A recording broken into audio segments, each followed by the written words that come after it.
Hi, I'm Will Hermes, and I want to tell you about 5 things I've learned about writing a life story.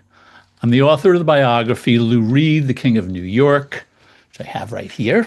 Also, the book Love Goes to Buildings on Fire, which tells a number of different life stories in miniature.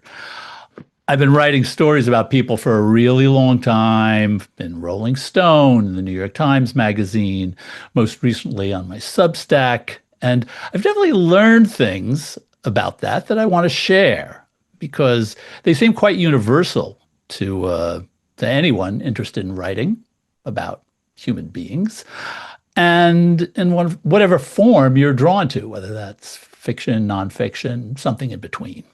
My first class on the Five Things platform was on writing about music. This is going to be geared more generally towards telling the story of a person's life, any person, an artist you admire, your grandmother, who may or may not be an artist. But the process, the tools are pretty much the same. So, staying on brand, 5 things I've learned. Number one, start at the beginning. This seems totally obvious, but it's a useful strategy in many ways. How you do this is the question.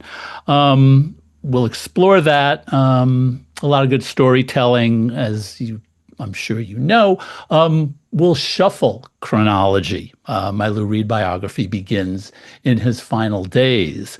But my research started quite literally at the hospital where he was born in Brooklyn.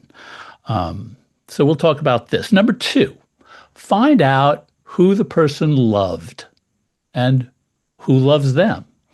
You can tell a lot about a person from who their husband is, who their wife is, who their lover and or their most beloved friends are. To be clear, this is not about focusing on who they hook up with sexually, as the kids say, although that might be a certain part of the picture. We'll talk about all this. Number three, what do they do? What they've done is important. The saying goes that you are what you eat, but really in this culture and most cultures, for better or worse, you are what you do. You are what you make. Digging in to what a person does or did in their life, literally or figuratively, what they've made, is key to telling their story. So that's number three. Number four is find the stories in their most cherished objects. And this was a fun part of my research for the Lou Reed book. I spent months in the archives, the Lou Reed archives, in the New York City Public Library for the Performing Arts, where his wife, Laurie Anderson, had donated them after his death. Most people don't have an archive in a public library, but we can find their letters or their emails.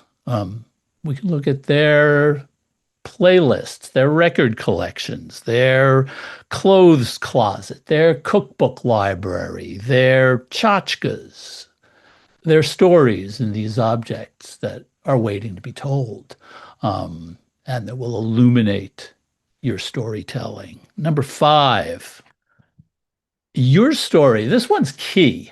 And it might seem discouraging. Number five is your story will be one version of many possible and equally true stories.